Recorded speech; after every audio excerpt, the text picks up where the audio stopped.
In the early cold weather around the morning period of November 13th, 2022, in a peaceful college town of Moscow, Idaho, has become the center of one of the most closely examined homicide investigations in special American criminal history.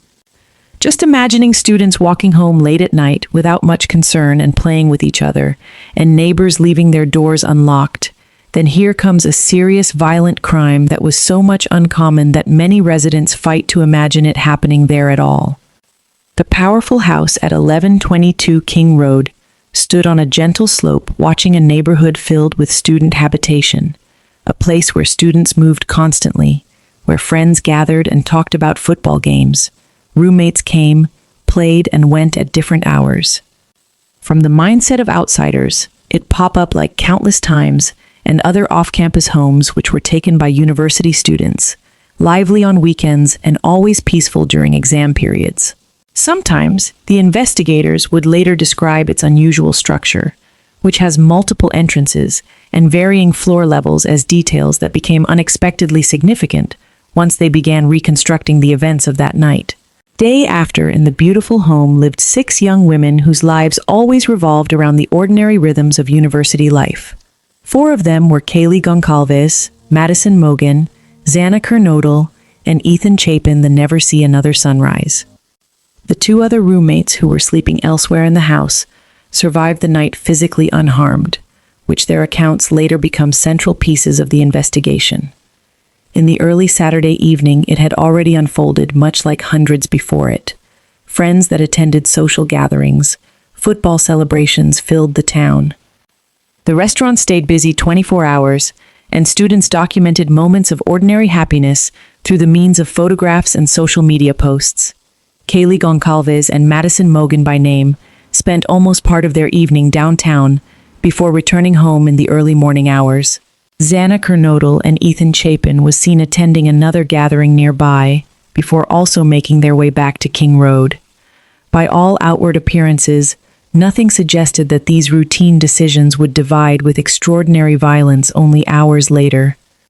Investigators have already spent months reconstructing the movements of everyone connected to the case, reviewing various surveillance recordings minute by minute, collecting digital records, examining mobile phone data, and comparing witness statements against electronic evidence. The resulting timeline became remarkably detailed, but on that November morning, almost none of it was yet known. What authorities first encountered was simply a house filled with unanswered questions. Just before noon, when everywhere was so quiet, higher emergency services received a call reporting an unconscious person at the residence. The wording of the dispatch has attracted widespread public attention, largely because it seemed inconsistent with the horrific reality inside the home.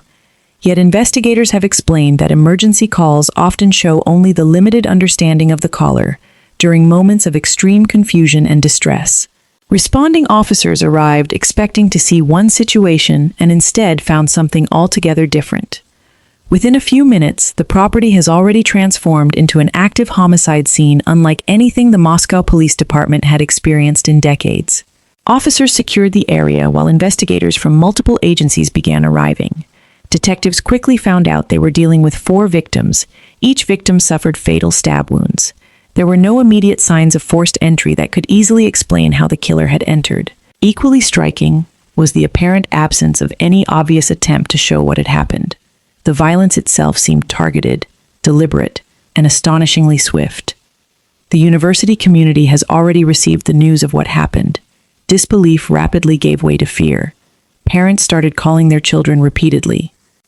Students who had considered Moscow one of the safest college towns in America suddenly questioned whether they should remain on campus, but already rumors multiplied faster than confirmed information, helped by social media, online forums, and 24-hour news coverage eager for new developments. Every passing hour without an arrest seemed to deepen the uncertainty. Behind the scenes, investigators have faced an immense challenge.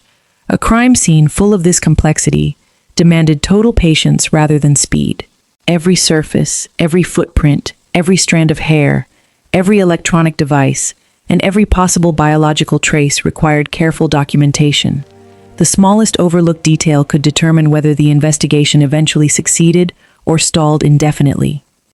Crime scene specialists who know what they are doing have photographed thousands of images before moving a single significant object. Measurements were taken repeatedly to create precise three-dimensional reconstructions of the apartment. Bloodstain patterns were examined, not just merely but to determine where violence occurred, but to better understand movement inside the home. Investigators start analyzing the sequence in which rooms may have been entered, possible pathways used by the attacker, and whether any victims had an opportunity to react before the fatal assault unfolded. One of the earliest mysteries involved the agenda itself. Medical examiners find out the killings occurred during the early morning hours, while most of the neighborhood was asleep. Yet dozens of nearby houses contained students, visitors, and surveillance cameras. A different question was coming up. How could someone commit 4 murders inside an occupied residence and seemingly disappear without immediately attracting attention? That question drove detectives beyond the walls of King Road. Teams then canvassed surrounding neighborhoods, asking for security footage from homes, apartment complexes, and local businesses. Doorbell cameras, parking lot systems, and traffic recordings all became potential sources of evidence. Hundreds of hours of video were collected within that day, synchronized and reviewed frame by frame.